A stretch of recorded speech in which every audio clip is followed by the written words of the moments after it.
involved in school board elections, because I think, and Michelle alluded to this a little bit, like a lot of us and myself, even as a teacher, didn't understand who controls public schools in LA. Is it the mayor? Is it the city council? Is it the governor?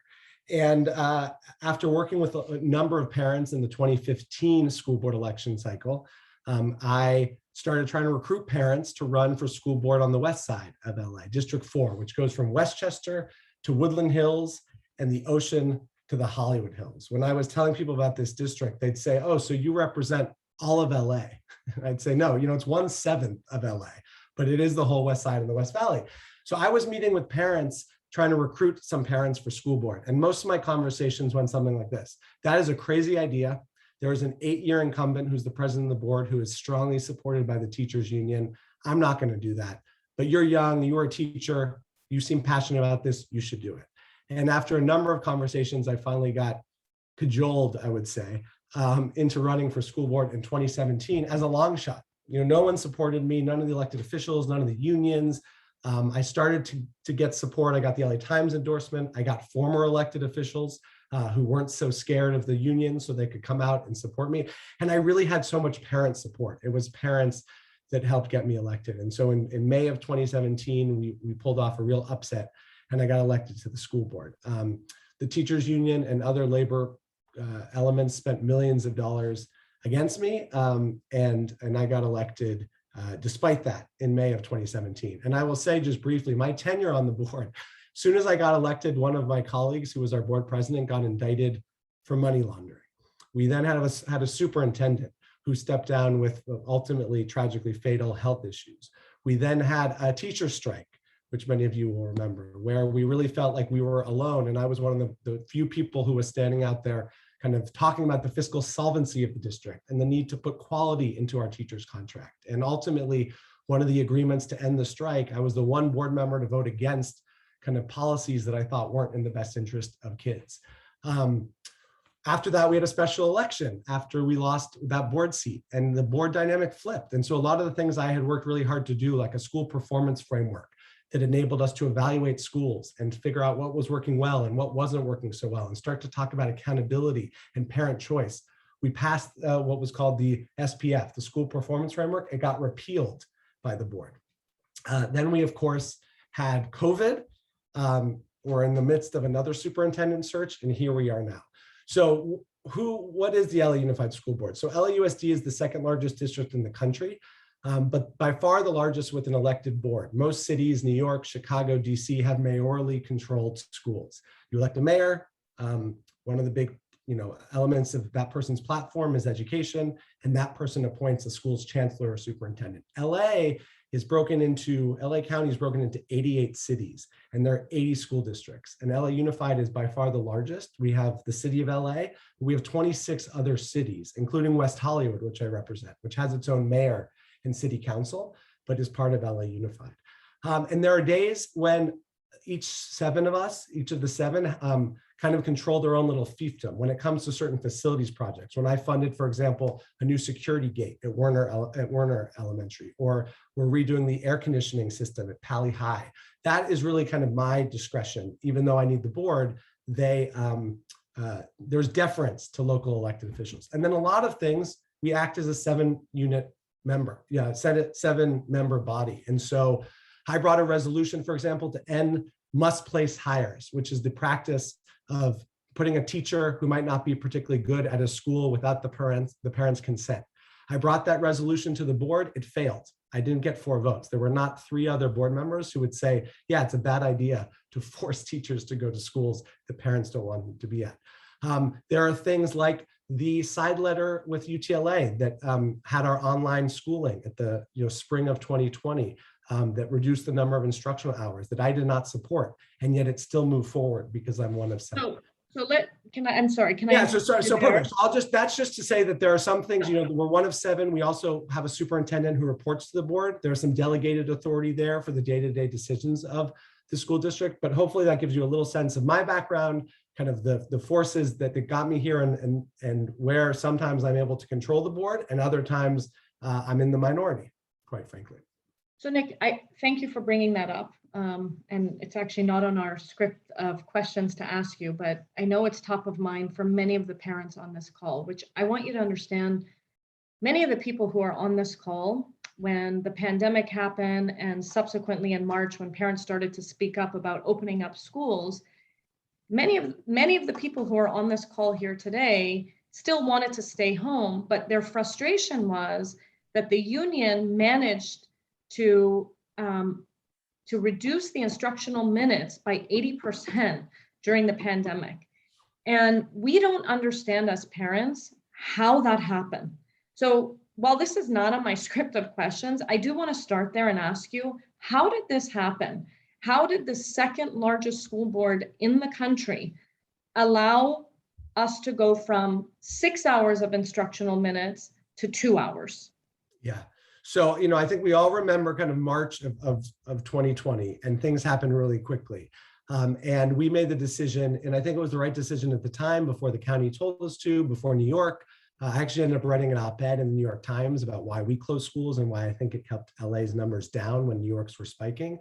And we made the decision very quickly, and we transitioned overnight to online learning. We didn't take 2 weeks off like a lot of districts, but that really meant that we were building the plane as we were flying it. And we were looking at how to figure out the best way to educate kids when they were home. And let's also remember that 82% of district families are living in poverty. And so a lot of kids weren't able on Monday to just turn on their computer. We had to get them computers, and we had to get them internet. And we were running, the largest food bank in the country, and basically running our own ISP, our internet service provider. And we were trying to figure out what was the best way to teach kids virtually.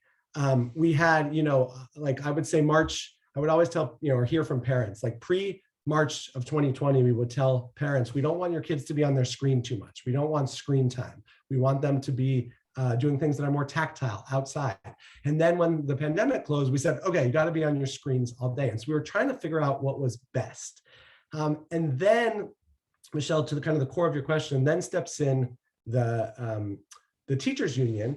And when the governor started making these pronouncements about school closures and about the various tiers, he would always include a legal caveat that everything had to be with the sign off of the teachers union, with the sign off of labor. And so that gave the union a lot of power to help us define the school day. And, I don't know that the answer was a full 8-hour day on Zoom. I think you have to think through how are kids learning best over virtual. Yeah. But I also don't think it was a huge reduction of instructional time when so many of our kids were behind. And so the way that happened is the superintendent with delegated authority negotiated that. He did, over my objection, did not bring that to the board. And I did not have 3 other board members who were willing to kind of approach him and force the question so that we would vote on it. So he did that kind of unilaterally, and I couldn't get 3 of my colleagues to bring it to a board vote. And there's, at the time I said that, and at the time I was frustrated and really trying to channel the frustration of my constituents and my parents. But that's kind of the shorter answer of how that happened in those matters of weeks or months. Okay. So I hope that opens, the first topic that we have is parent empowerment. Okay. And so this kind of transitions nicely into that as it relates to, a lot of people are making decisions about our children. And Nick, I think you know, not one board member out of 7 has a student in LAUSD. It's really hard to understand. And I'm not saying that this is all on the school board. I understand much of the product you're delivering relies on your labor partner. But who's running the show here kind of becomes the question for parents, right? And when we don't have a say, and you're saying, well, we don't know if it's a full day of instruction versus 2 hours of instruction, we're not uneducated people. We have an opinion on how this should work. And the whole time we were kicking and screaming, trying to get our voice heard. So let's talk about voices being heard from the parent community. So most parents on this call feel frustrated, right, by the lack of communication or ability just to be heard by the district. You see that now, Nick. You see it in your board meetings. You see people calling. Our communication extends to 3 minutes during a board meeting where most elected officials seem to be multitasking, right? They're on their phone. They're having sidebar meetings. It feels disrespectful to parents who are spending their time advocating for their children. and also just reaffirms our beliefs that our voice doesn't matter. So our question to you is, how can we structurally change the system to make sure parents' voices are heard? And do other options exist for parents to have an open discussion with the district? Yeah, and Michelle, I'll say too that the district's public comment is 3 times the length of the city and the Board of Supervisors. So this is a systemic issue when it comes to really hearing from constituents and parents. And I will say that one of the silver linings, I think, of COVID, particularly in the education space, is awakening what I've always referred to as kind of the sleeping giant of parent empowerment in our schools. Because I don't want to put anyone on the spot, but I'm sure out of the 100 people on this call, exactly, and just again, kudos to you all for taking time out of your busy week to join us. I don't, 10 of you, 20 of you knew who your school board member was, knew that there was a school board before COVID. And I think it was one of the things when I was running, I was elected in the most expensive school board campaign in American history. We still had, even on the west side of LA, about 17% of the turnout. 17% voter turnout. And these are huge issues. And so I think part of it was, and this has been something that I've been trying to do since I got elected and even before then, trying to get parents engaged in what happens in our local school district. Part of that is voting in school board elections. We were out knocking on doors with parents, trying to get them to vote and understand the power dynamic. I was out there trying to get parents out, to speak up for the parent voice when in January of 2018 with the teacher strike. We were hearing from a huge special interest that in that case, there maybe was alignment with parents, but it wasn't the parent voice. And I don't have anything, and I'll say this, and I hope as you all get to know me that you'll see I kind of say the same thing in whatever room, virtual or otherwise. Like I'm not going to say one thing to you and the other to UTLA. I believe in unions. I was a member of the teachers union, but my problem is that you're not having a true arm's length negotiation if it's the union and then the people the union elected. The union's supposed to represent their members. That is their job. They're very effective at it. But who's supposed to represent the kids and the parents? The elected school board. And yet for the longest time, the school board members were controlled by the special interests, all the money. And so it was not, you get someone elected and they would do their bidding. And I really do feel, and I know we don't see eye to eye on every issue, that my North Star is what's best for my constituents and for parents. It's why I have parents on my staff. It's why I spend my time. When I went to schools like Warner and Pally and Kenter and Fairburn and Playa Vista, the principal said, a school board member hasn't been here in 10 years. Like there just wasn't that level of engagement. We've done parent meetings at every single one of our schools. So to answer your question, I would say one, it really is incumbent on elected officials to go out where the community is and do, I know Allison Holdorf is on our call, who has been my kind of deputy since day one. We met actually running against the incumbent together. We both had the same idea. We visited every school. We talked to principals. We talked to parents. I would say without question, I've done more parent town halls than any board member on the board ×7. But we still need to figure out ways to change the structure. I have been really trying to give teeth to the Sunshine Committee, which is the committee that's supposed to look at the bargaining proposals for both the district and the unions and have parent voice there. We have tried to go out to the parents and do town halls with parents around labor contracts, around kind of what they want, what's best for their school. And so I think that a lot of that is really just like kind of awakening this giant, getting them to hold their school board members accountable, doing what you are doing, which is calling the board, which is emailing us. I would tell you that I heard from my, up until COVID, 90% of what I was hearing from the constituents was usually pretty aligned with the union, especially at their apex during the strike. And that's changed. And now the board has to grapple with the fact that the parent constituency is not always going to be aligned with the teachers. Sometimes they will be, sometimes they won't. And then not all parents are aligned with one another. And we really need to find ways to bring authentic voice to the table. Yeah, I'm one of those parents that has sat waiting for 5 hours to ask a question during those board meetings. And obviously that's been very frustrating. What another question that has come up is, why hasn't the school board at least allowed us to be there in person to do that? I think it's very easy. I spoke to one of your staff today that said, I didn't even know this, that your bylaws say that you cannot even reply back to public comment.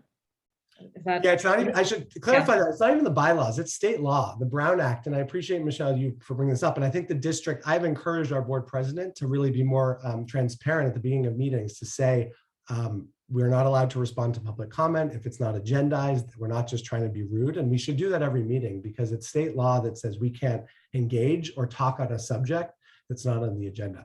I'm with you on reopening the boardroom. I was with you on bringing board members back to the boardroom way before we actually did, and I do think we should let the public back into the boardroom. After this call, I'd really like to work with your staff to figure out how that happens and how we can advocate for that, because there's nothing more disrespectful than me spending my time for 5 hours only to watch. Well, Michelle, I agree. And I'll say too, I would like to preserve a Zoom option, because the irony is one of the things that I was trying to do for my constituents before COVID was open up more lines of communication, because I would hear from parents on the West Side, I don't want to go down to Bojo. I don't want to go down to downtown rush hour. So it's funny that that's flipped, but I think we can do both. Right. And we also have to be better. And one of the things I do with my committee that I chair is try to do a time certain or a ballpark, because you shouldn't have to wait.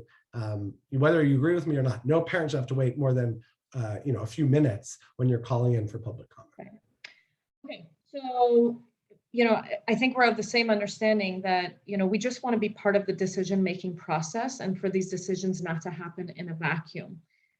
Presently, there's a bill that is going to the Attorney General of California, advocating for a constitutional right for every child to a high quality education. So first, another question to you rather is, do you support that type of bill? And that would empower parents with a seat at the table when it comes to policy making? If Ben Austin weren't involved, I wouldn't support it. No, I know Ben's on our call and I can see his face, but yes, one of the reasons I gave a little insight into my background is not only that I sue the school district, but I also am a lawyer by trade. And I do think, one of the things I'm a big believer in is this kind of inside outside strategy of change. When you look at any major movement, civil rights movement, now the movement for educational equity, and it's going to take people on the inside and it's going to take people on the outside. And I think that one of the challenges that I deal with every day, and if we were in my office at the district, you would see that I have these two huge books on my desk. One is the teachers union contract and one is the ed code for the state of California. And in there, it controls everything from like the schedule that your kids can have at school, to the quality of food lunch, to how we fire teachers, to what principals can do. And to me, we need to kind of throw those all away and start over. And I think what advocates are trying to do with this high quality education is give policymakers like me a backstop to be able to say, oh, you know what, I wish I could always give you what you want, whatever special interest you may be, textbook company, union, but I can't because we have this high quality right to education. And so I think, as we've thought about bringing that, can we bring that as a school district? Can we bring that at the state? There will, of course, to be transparent, be litigation around what does that look like? Because I'm sure even amongst the folks 100%. On this call, but I think in terms of that element of parent empowerment and giving policymakers nowhere to hide to some extent to say, well, who's going to be against this? I think it's the right thing for kids. Yeah, so I just, for some of the parents on the call here today, I don't know if you know that if a school board or a school doesn't perform at a certain academic level, you have no legal rights right now, zero. So that's why I support this bill, because it holds everyone accountable to some standard of quality. So I'm excited to see that. And Michelle, I'll just say too, I alluded to the school performance framework, but the reason that special interests, no matter who they are, have been able to keep the status quo in place is because they rig the system in a way that you don't even know which schools are good or bad. So one of the first things I tried to do was the school performance framework, so we could start to talk about quality, because parents, teachers, they'll tell you, this school is really good and this school is really bad, but the district has no way of ranking them or rating them, and not just to be punitive, but to say this school needs more support. And so the fact that my effort to get us to just talk about quality got overturned just shows you how scared some folks are of even talking about naming the problem. Right. So, and that it's going to come to our next question is actually about how funding happens and how you guys look at schools in terms of, to your point, the quality of performance. But just before we get there, there's a huge narrative, that's out there that parents who are advocating on behalf of their children. And while I admit, I see some images on the internet of some people going crazy, I don't consider myself one of those because I call a board, board member, and I'm trying to advocate for my children. So one of the things that's been challenging for us, because I hear that you're an advocate and that you'd like to see this change, but we've also seen that you've been silent when it comes to attacks from UTLA, towards parents, or, right now the United States Attorney General announcing an investigation into school parents as domestic terrorists. And so why the silence? If this is really how you feel, why not say so? Why not put out a public statement that says, I'm in support of parents? If you need us to elect you, Nick, just full transparency, it would go a long way for us to hear you publicly say, this is wrong. Parents who are speaking out deserve a voice. So what say you to that? Yeah, no, I appreciate the question. And I don't know, Michelle, that I wowould characterize it as silence all the time. I completely concede what you're saying. I think if you look at that, LA Magazine article that I'm sure you have all read, the one board member who had the chutzpah, as we would say, to stand up and speak out against what's happening was me. The one board member to go publicly against the union for the BDS, the anti-Israel stuff. And thank you all for your parents. And you did. Thank you. And we do apologize. And we do thank you for that, Nick. No, and that's not to say that I can't do more, but I think, for me, and I tried to, again, give a little history to my election, because I was the I was painted as the anti-UTLA candidate, even if I am pro teachers union and I'm pro us working together. And so to me, and I know there are some folks even on this call I had these candid conversations with, Nick Melvoin, who was elected in the face of UTLA, telling UTLA's leadership that they're anti-kid is not news. If anything, it kind of plays into their narrative that reform guy, charter guy, whatever. And so to me, it was really helpful that it was so authentic and it was parents. And I had this, this wasn't me trying to get parents to be anti whatever, it was parents. And so, there was a point where I thought, well, I don't want to weigh in because then people are going to point to Nick and say, oh, this is a Nick Melvoin orchestrated effort. So, point taken, Michelle. And I think going forward, I want people to know, and if it needs to be said, that parent voice is critical, that of course, that parents who are advocating for their kids are not domestic terrorists. I think it reminds me, just when we think of our priorities in this country, I think, in my background in civil rights law, years ago, of a parent who was arrested for lying about her address to get her kid into a better school. And what have we become as a country, that our villains are poor parents, in this case, a poor Black parent, parent advocates? I mean, it really just goes to show how upside down our priorities are. Okay, let's transition to funding. A lot of questions about funding, a lot of money going through the board right now, federal money, stimulus money.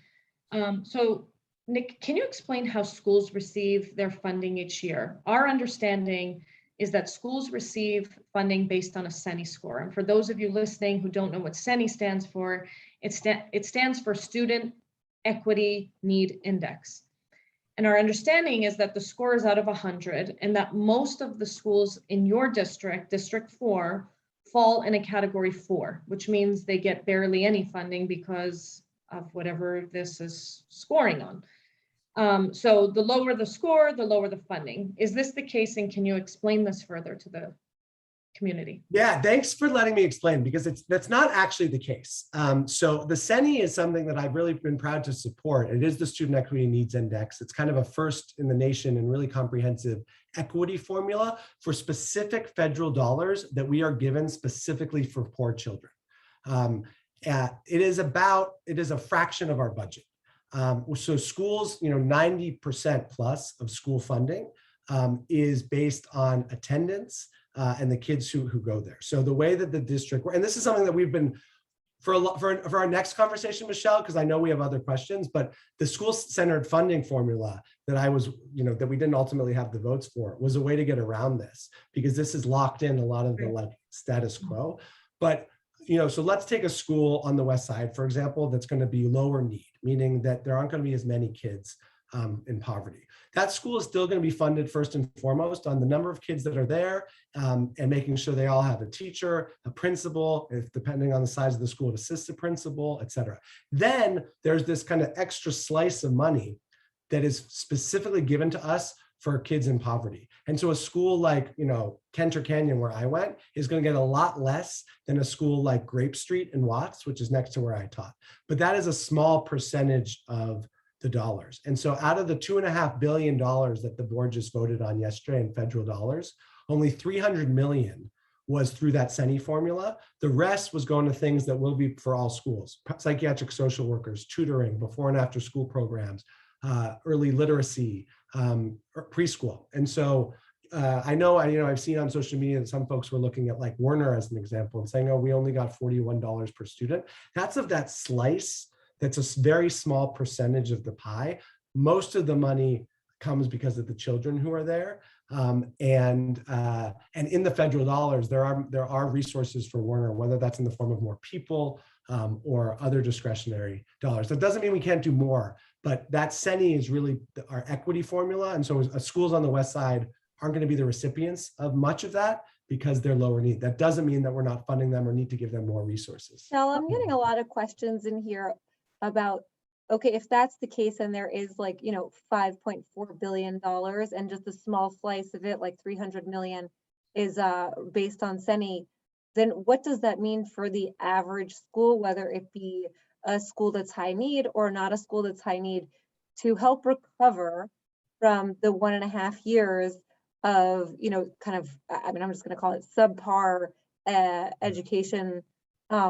How is that 5.4 billion being spent minus that 300 million that is based on CENI? So like, let's bring that 5.4 down to 5 billion. How does that get split up amongst the other 420,000 students? Yeah, so thank you, Margaret. So I'll just kind of give a general overview. And so some of it, what the board and what the district did is look at like, well, what are these things that every child needs that have recover from the 1.5 years of COVID, of learning loss, of trauma? And that's like kind of one bucket. And those things are like, every school, we're going to fund a nurse, a psychiatric social worker. Now my first caveat is that a lot of these people don't exist right now. We have a hiring shortage across the board. So Werner, for example, might have the money for a psychiatric social worker because I've given it to them, but we might not have a psychiatric social worker because there's a huge shortage. And so that's an important caveat that I'm thinking through is if we're funding positions, but they don't exist, how do we make it up to the school? But so some of that is like, you get a nurse, you get a psychiatric social worker. One of the big things we've done the last few years is for schools that lost students. Playa Vista is a good example. Instead of what usually happens, which is you're going to lose funding and lose teachers because you lost students, I and my team, and really Allison, I got to give her a lot of credit, come to help lead the charge here, said, it's already been so disruptive to kids, they can't lose their teachers. So we're going to fund those teachers as if those kids still existed so that they don't lose those teachers. So one bucket is like stuff for kind of every student. Another bucket is extra time. So we had, summer school and summer camp programs and tutoring. And then the third bucket is for those students that we think do need more in their recovery because they're living in poverty, because their community was really racked by COVID. And so it's kind of spread out in those three categories, not 30, 30, 30, for example, but that's how the board's been thinking about it. So Nick, I want to go back to something you said earlier about using Warner as an example. So we confirmed prior to this call that for the 21-22 academic year, it was $23,000 that Warner got. $23,000. We confirmed that. So hold on, before you say right, anything. that's through that. Yeah. No, but I don't think that that's through CENI because I don't think. Okay, so you're saying that there's more money that was given to Warner. I'm saying that there's more support in the form of like these, the hold harmless where we didn't lose teachers, or the psychiatric social worker that maybe is not hired because we haven't found the person, or the custodial support, or the COVID testing, or the. So I want to tell you what's happening at the school, okay? Because this is live, this is what's happening. We have now teachers who have left because of the COVID vaccine. They don't want to vaccinate, so they've moved to your City of Angels program, online program. We have, in the last few weeks, seen class sizes grow because they can't find teachers. I'm personally recruiting friends and family to become TAs in those classes, along with many of the parents on this call. I'm sure you know that there are many of the schools in your district with very active parent, advisory committees. At Warner, we call it WAVE. where each parent is donating money. And I'm going to be very candid. A lot of times I feel like I'm paying for things that I think the district should be paying for. And I don't, and the constant conversation I hear is we don't get enough money. I don't understand why my kids don't have a clean bathroom.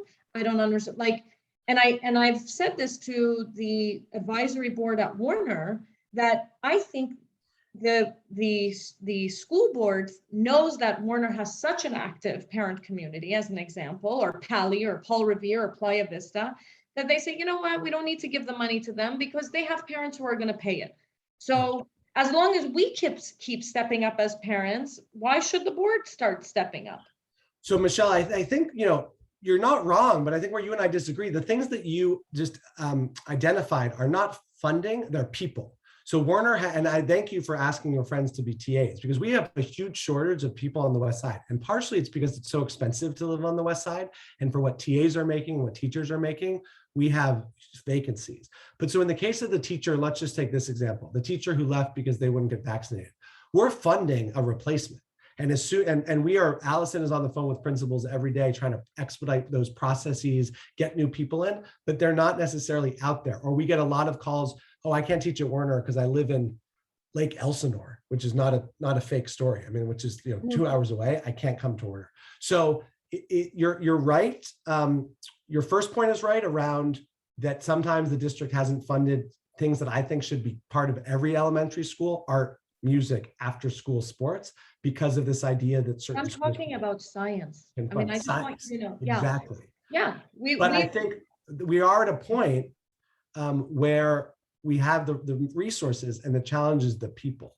And so, we can speak with Ms. Kamau directly about like expediting that, but this is a problem. So when you talk about custodial, we have historic, we cut, when I was a teacher, like almost all of our custodial budget. We now have money and we've allocated it, but we don't have the people. Okay. And so that's been a huge problem that if you have great suggestions, please offline, like we're really struggling. I have a quick question here, because this has come up in conversations at the actual school, and I'm sure it's the same for many of your schools.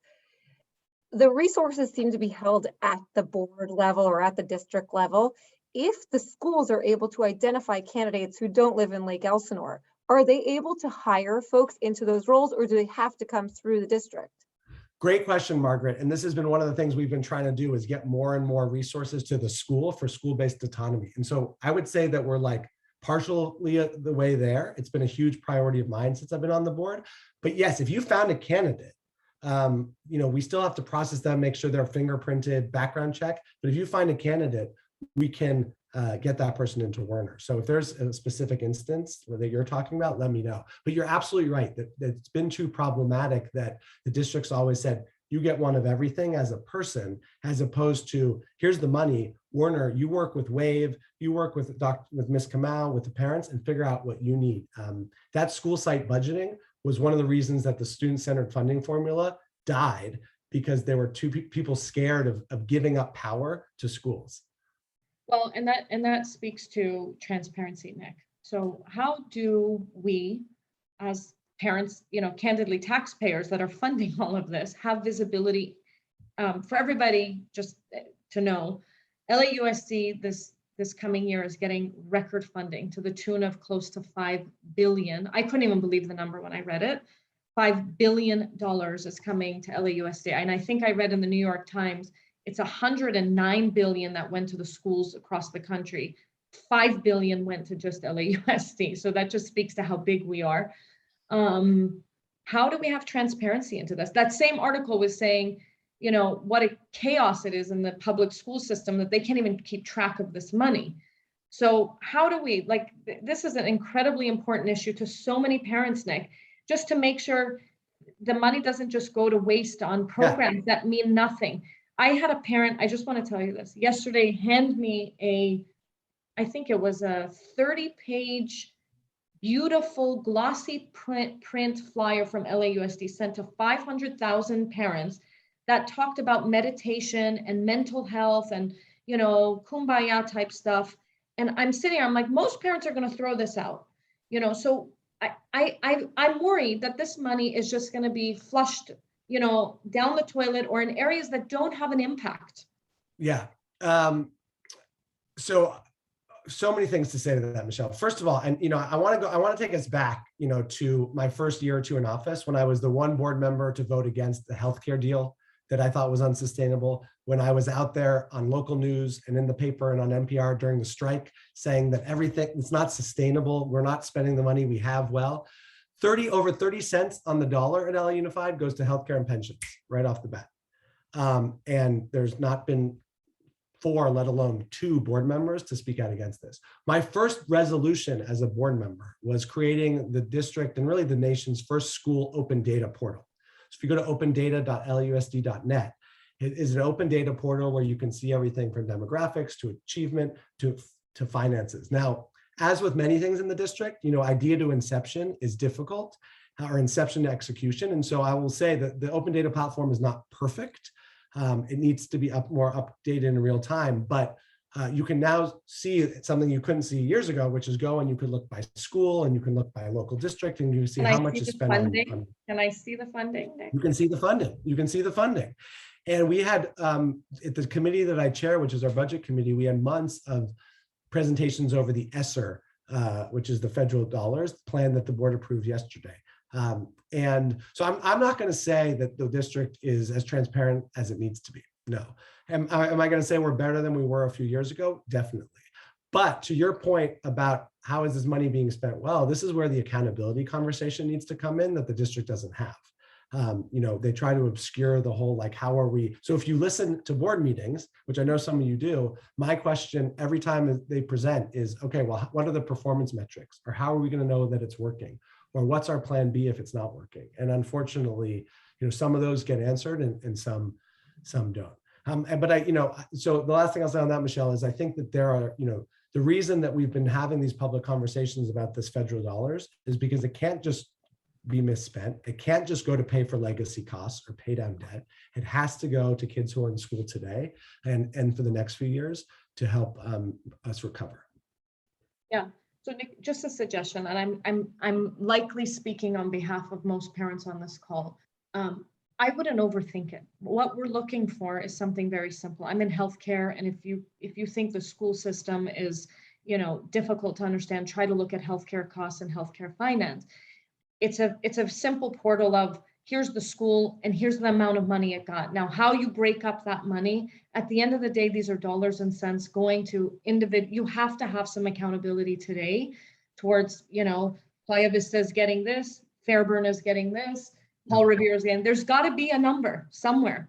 And I'd really like to ask and suggest that the board give some visibility to parents for that spend. Because also maybe we want to hold our schools accountable about, you got this amount of money, why are you holding back on it?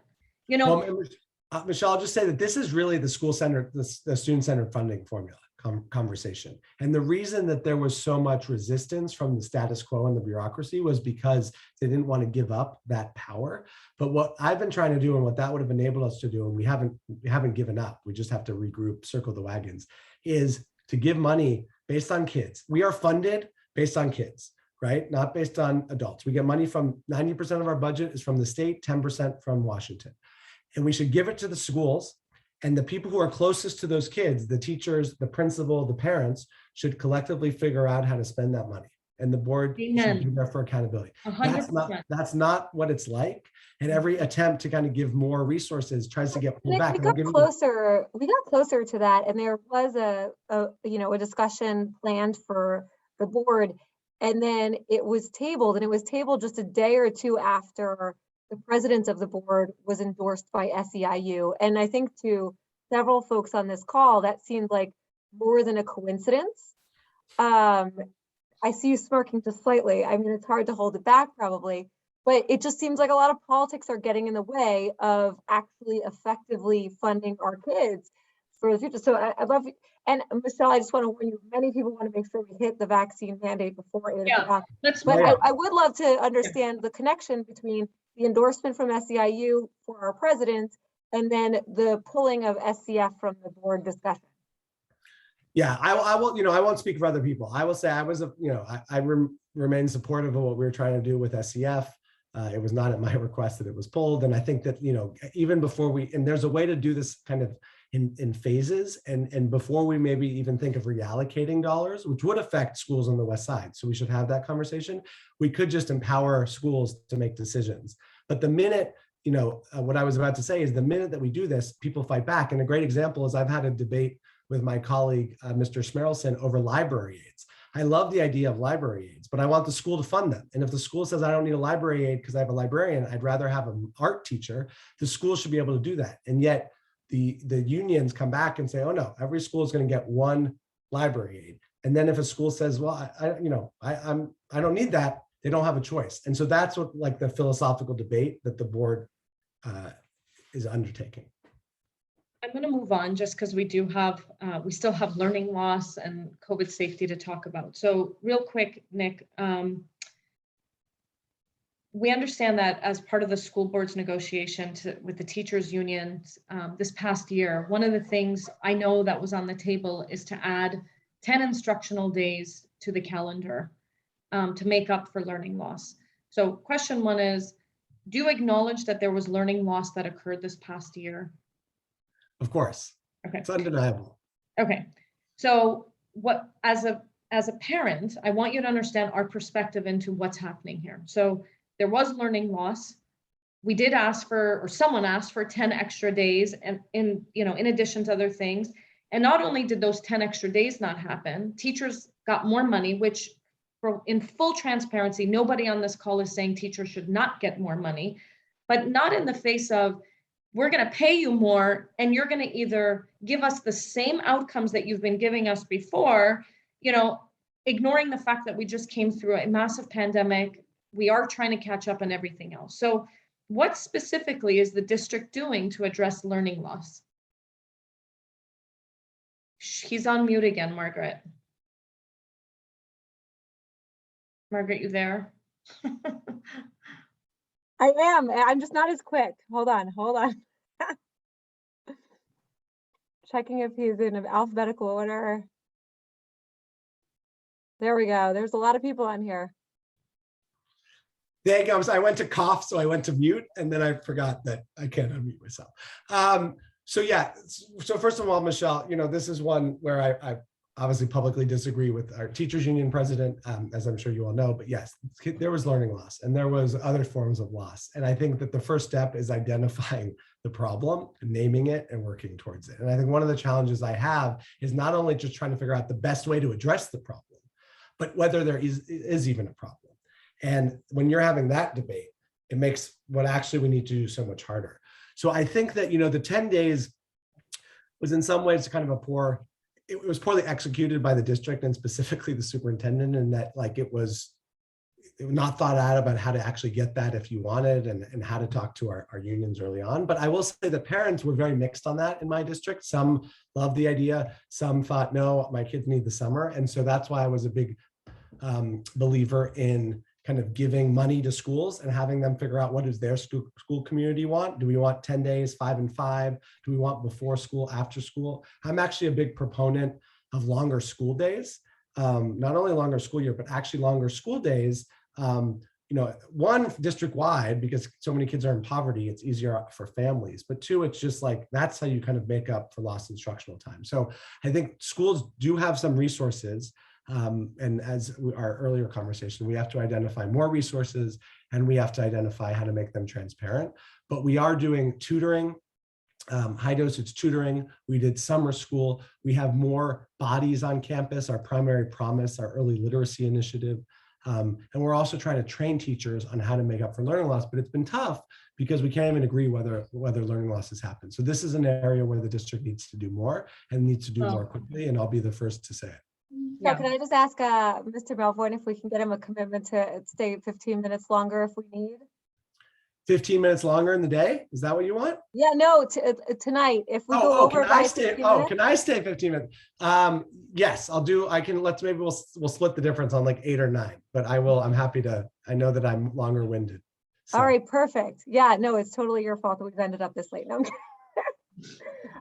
Nick, I think you voted when we were proposing the 10 days, you voted in support of 40% of that going toward PD instead of kids in classrooms. Is that right? Because I think that's also a question we got from folks is, you know, if we were going to add 10 days to the school year, it seemed like you were a proponent of giving almost half of that to just PD when it was the kids that actually missed out on a year and a half of school.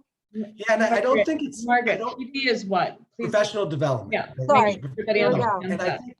And I really don't think it's either or, because I do think this is a mistake that we make, not just in LA, but in America. If you look at high performing countries, Japan and Singapore and Norway, they actually have less direct instruction with kids. They have more time for teacher collaboration and planning.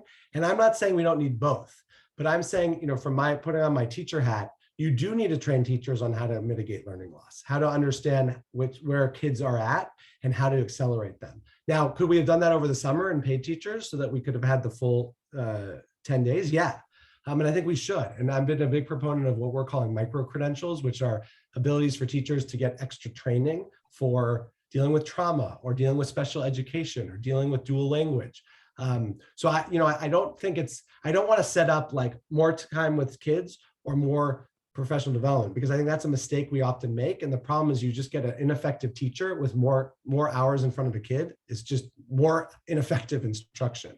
And so I think we need to hire better, train better, and then get kids longer days. So I don't think it's either or. And I think it warrants more conversation.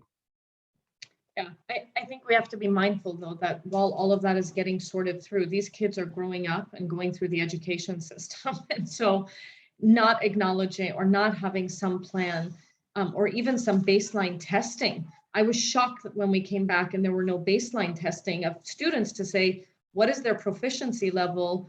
Do we need to hold some kids back? Do we need to push them? Like nothing. And so this was one of the things that the teachers union in their negotiations, I know that the deal that the board voted on, including the raise, you weren't all thrilled by, but one of the things that we fought against is they wanted no assessments. And I said, no way, because we need that. But it's just, again, to that idea of like, is there even a problem? One of their proposals was no assessments all year. And that just lets that's where the parent voice is so important, because we do hear from a lot of parents. That in the contract. They got no assessments in their contract. No, there are assessments. There are assessments at the district's discretion. Okay. All right. So let's move on to COVID safety and some of the protocols that are happening with COVID. So we're in a crisis right now with teachers, right, where specifically we've seen qualified teachers leave in-person learning due to the recent vaccine mandate. We're also hearing that LAUSD can't find teachers to hire. Between firing good teachers who can teach and not finding teachers who are vaccinated to hire, how is LAUSD positioned to solve this challenge?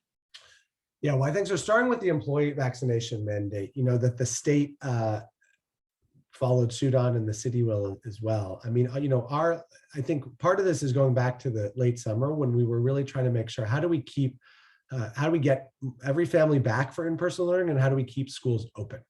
And I think there is an irony in that a lot of the school districts around the country that were all about reopen schools have had to close entire systems or schools because they've had outbreaks, and we have kept 100% of our schools open since mid-August. And one of the reasons we've done that is stricter COVID protocols. Now, some I don't agree with, like the outdoor masking. I think we need to pull back, especially as we are where we are in the semester. But vaccinating teachers and school employees, I've been supportive of, because especially for our population at the elementary school where those kids can't get vaccinated, the best way to kind of keep those kids in person for learning is to keep those teachers to get their teachers vaccinated. Now, I think that, and we saw with the uptick, 99% of our teachers are now vaccinated. And I think some of them saw the writing on the wall when they looked at other districts. Harvard Westlake was like one of the first schools that enforced a vaccine mandate for employees and students. Other districts are following suit, and the state is as well. And so I think that this was somewhere where LA Unified was a little ahead of the curve on this, but for employees was the right thing to do. It also is what's going to enable us to stop. We talk about funding. We're spending about $5 million a week on COVID testing. $5 million a week on COVID testing. So when we get everyone vaccinated in secondary schools by next semester, we'll be able to eliminate that. We'll be able to not have to test everyone. But right now, that's one of the things that's been building confidence in the system and getting a lot of families back. So Mr. Melvoin, can we quote you on that one? That what? That once we get people vaccinated, I'll be advocating to pull back testing? Yeah, yeah. I said that when we, the day that we announced the vaccination mandate for students, which I know we'll talk about, I was on national news saying, my goal is to do this so we can pull back on outdoor masking, pull back on testing. No, I pull get back that's on the all goal. these Is other will that definitely happen? This goes back to my first comment, which is that I'm one of 7, but I will be advocating for it. Well, so Nick, I'm no, like every other state in the country, I'm not an anti-vaxxer, as an example. But I do have my concerns about this vaccine, especially as it relates to my 3 young children. And many of the people on this call are in the same boat. They have vaccinated, for everything else, but they feel like this is still under emergency use authorization. FDA has not approved it yet. LAUSD is enforcing this, number one. Number two, it's not addressing the challenge with students who have already gotten COVID and have natural immunity. So how are you going to solve for that? And what options do, whether it's teacher or the students have to get a religious or medical exemption, in these situations? Because again, I'm not against this, but I just want more time as a parent. Yeah, so I think there are the 3. So first of all, I think these are very reasonable questions and concerns that I thought a lot about before we voted on this, and that we're continuing to address. And I think that it is a little different for adults and for kids. And so for adults, the religious and medical accommodations are our virtual City of Angels program. So let's take so for students over 16 where there's full authorization. I think that there's less complications or less concerns there. I'll say too that the state, after we enacted this, or after we announced this student vaccination mandate, and we were the first large district, but like I mentioned, Harvard Westlake, Milken, a lot of the schools already had this in place. A lot of the independent schools. The governor announced that in the semester following full authorization, it will be a state requirement. It will be on the same immunization schedule as polio and hepatitis and all these. And so rubella. And so I think, but for kids right now, so over 16, there's full authorization. For under 11, right, I will say right now that I have no interest and intent in any time in the near future mandating a vaccine. I want us to make it available. I want to encourage those who are willing to get their kids vaccinated, but the district has no plans to require the vaccine. So if that was on the slate, you would vote no? If that was on the slate, I would vote no right now for a vaccination mandate for under 11. Now, we're going to probably have to do it because of state law within the next year, but I would vote no. I think for 12 to 15 under emergency use is the interesting case. And I will say that, in talking to everyone from Dr. Fauci to Dr. Malhotra, our medical director in the county, they will say that medically, there's very little difference between full and emergency use authorization, and that the full authorization will likely come in January. That being said, parents, I think, are fair to say, well, in that case, why aren't you waiting? And our answer at the time was, one, we thought the full authorization might come sooner, but 2, we thought this was, the best way to keep these schools open and safe. I have asked the superintendent to look at this in light of new data and in light of the state requirement to think about whether an extension for 12 to 15-year-olds is warranted. That doesn't mean that I'm advocating for it yet or that we will change it. But since the state came up with their, we did this ahead of the state because we wanted to keep schools open and kids safe. Now that there's been that lag, I've asked that we re-examine this and think about the state patchwork, because I think it's confusing from parents when there's a state law that's maybe different than the local jurisdiction on this. And so we're looking, I'm asking that we look at what makes I'm sure you're aware, Nick, that there's not actual global consensus or even domestic consensus over vaccinating 12 to 15-year-olds.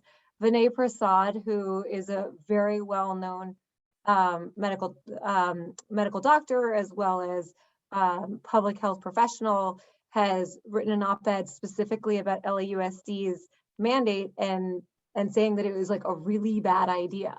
And it and I'll say, Margaret, no, I hear you out there, and I appreciate your and others' advocacy. I'm not an epidemiologist. I'm a lawyer. Well, an epidemiologist isn't even a medical doctor. So, I want to point out that he's actually he's an MPH and a medical doctor, and has come down pretty strongly And he's a data professional as well. And so he's come down pretty strongly on LAUSD's mandate as being And like a really bad idea to keep kids out of school for their vaccination status over something that really doesn't impact them all that much.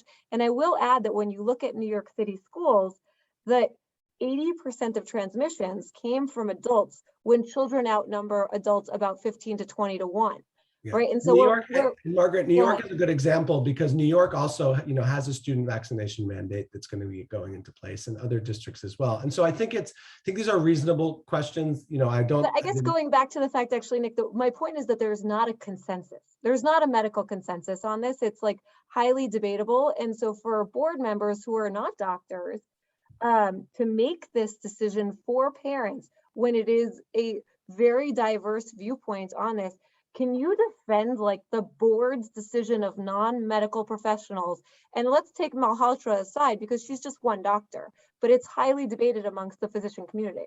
Yes, and I can say, just like when the state law comes down on inoculations for smallpox and rubella and chickenpox, most of those folks aren't doctors. Like I'm not going to pretend that I'm a doctor. I'm going to say that the doctors that are advising, Margaret, the doctors that are advising us, whether that's at the county, state, federal level, or many private pediatricians, like had convinced me at the time that I voted that the best way to keep kids and adults safe and to keep schools open was to initiate a requirement that we knew was going to become state law. And so that's where I stand on the issue. Does not mean that I'm dismissive of other perspectives, or that with new data and with the state law, I'm interested in figuring out ways to potentially align to make it more coherent for parents. But, I can't speak for my colleagues. I defend my vote based on the best information I had at the time on how to keep schools open. Now, Michelle, to your question, for families that don't choose to get their kids vaccinated, we do have our City of Angels online program, which needs to be improved. And that's a whole nother conversation, but that is the option in the short term. And we'll see what happens in the coming months with the state and with other districts, because a lot of other districts, Santa Monica, Malibu, are about to vote on their vaccination mandate. Pali High, which is an independent charter, just voted on theirs last night. And we'll see kind of what happens over the next few weeks. Oh, now Michelle's muted. Hold on. I'm like okay, here we go. Okay, Nick, I know we have you for 3 more minutes, so I'm going to be respectful of your time. No, I got him for 15 minutes after 8, so we've got not 11 more minutes. I thought we split the difference. I thought we said like 8 or 9, so we'll see. Okay, I want to just talk about campus safety real quick. So recently we watched you vote. There was a vote that was brought forward to the board regarding school police presence, and we have parents on the call here tonight that are in your district where this is the 3rd time they've been on lockdown at their campus this year. The question really that we have is, why shouldn't principals and parents not be empowered to make decisions related to school safety locally? Yeah. So thanks for the question, Michelle. I think that the board's resolution a few months ago was kind of a relitigation of a much larger and longer conversation that we had in earnest few years ago, and that the reason it didn't get as much of a hearing is just because that was something that was discussed and debated, and we're still trying to study and assess. My belief, I'm not anti-school police. I'm not anti-police.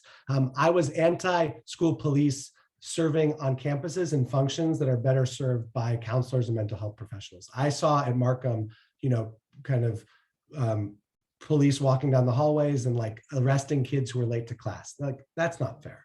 Right. So what I wanted the district to do is reallocate our priorities so that school police should be driving around, West LA on nights and weekends and during the school day, protecting property, responding to service calls, doing, and the minute that, we'll just take Werner because the doctor, the minute that Mr. McCamau has a problem, there's a police officer within 5 or 10 minutes who comes to the school.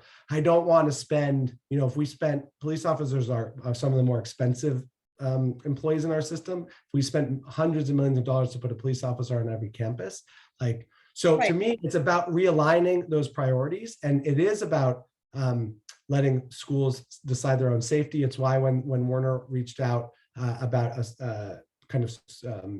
my office funding a secure entry system, we did, but I wasn't okay giving them the tool of bringing a police officer on campus full time, because I think that does more harm to kids than good. And I don't think it's the way to handle.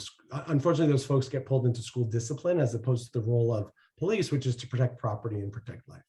So it goes back to just a comment you made earlier about local accountability and control. You mentioned earlier on our call that you believe that, you know, principals should receive a certain amount of funds and they decide how to, disperse that.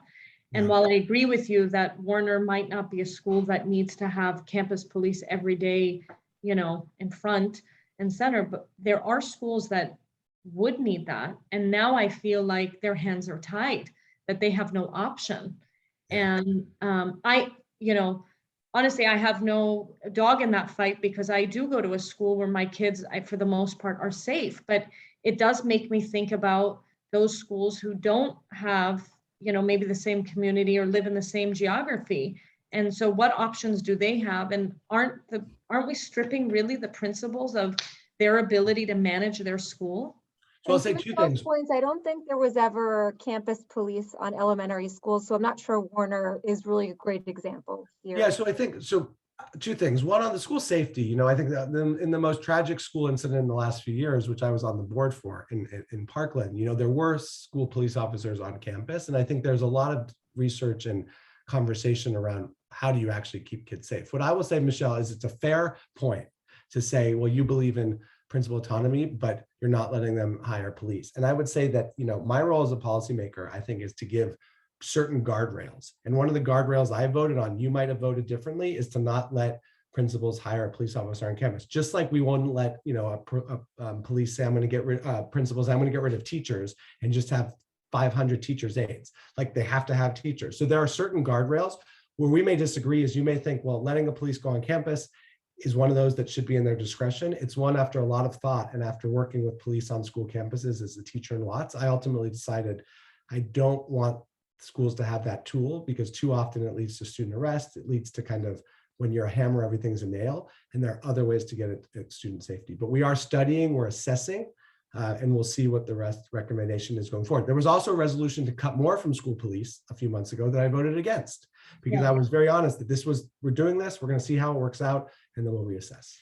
Yeah, my chat is blowing up on my phone here saying, tell Nick that at the various schools that on the west side, that presently there's a lot of vandalism happening, that the schools are, you know, their basketball nets are being pulled down. There's graffiti everywhere. The other day at Paul Revere, I've heard that there was an incident with 2 children where someone pulled out a gun and it was captured on tape or something like that, or a fight was captured on.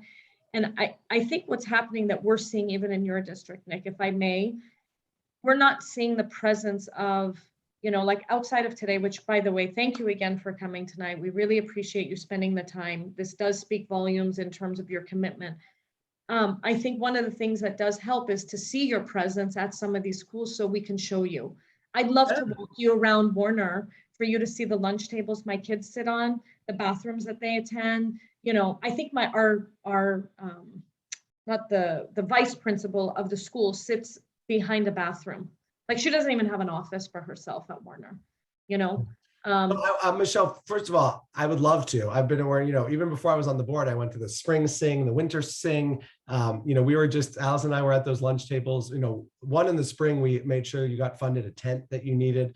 And then we've been there many times. So yes, I would love to join you at all of your school campuses and walk around. I think, just to clarify, so there's not misinformation, there was no gun at Paul Revere. But that's not to say that there hasn't been vandalism and I think what we need The to gun talk was about, in Hamilton High. yes, there was, yeah. That's right. But that we figure out the best way to do that. You know, that's why I funded security cameras at schools, security fences. You know, I don't know that we're going to hire ourselves like officers out of this when it comes to vandalism. There's a lot more we need to do, and also working with LAPD and with the city council, also on pedestrians. Wait, does that mean that we do have funding for security cameras at schools? So some of the discretionary funding that I have used to give to schools, we've used for security cameras. Now at Warner, the request was for the buzzer entry system, and I have a limited pot for different schools. But yes, one ask in the foreseeable future would be looking at security cameras at schools. Well, and right, we funded that. our biggest problem is supervision. You know, if you come and see our Beyond the Bell program, we have nobody to supervise. And part of that goes to the earlier conversation, Michelle, about people, especially on the West Side. So those Beyond the Bell folks are paid, close to minimum wage. And it's really hard. I mean, we were trying to recruit at colleges, right? UCLA, right in the backyard there. But it's been very hard for us to get people on the West Side. And so we need to work on it. Who controls that? You said it's at minimum wage. Who dictates that? Is it Kamau? Is it you? Who dictates that? So it's the school district and the board around classifications. Exactly. And so it's the board. And one of the things I've suggested in the last few months that we're looking at is a new classification to pay those campus aides more, have an 8-hour day. So it's not these 3-hour blocks, so we can get better people. Yeah, Nick, I'm gonna send you a copy of the pamphlet I talked about earlier on, the 5 that went to 500,000 families. We looked up some of the salaries of those folks that work for LAUSD, and they're upwards of 200,000. We're talking about people taking care of our kids that are making $18, $15 an hour. We need to up the ante here. Those are the people, this is what I'm talking about. If you want to make an impact on the schools that are in your district, this is where we can see your impact. So I'm going to leave you with this. We know that you have an upcoming election coming up and you're speaking to your constituents on this call. My ask of you is help us help you.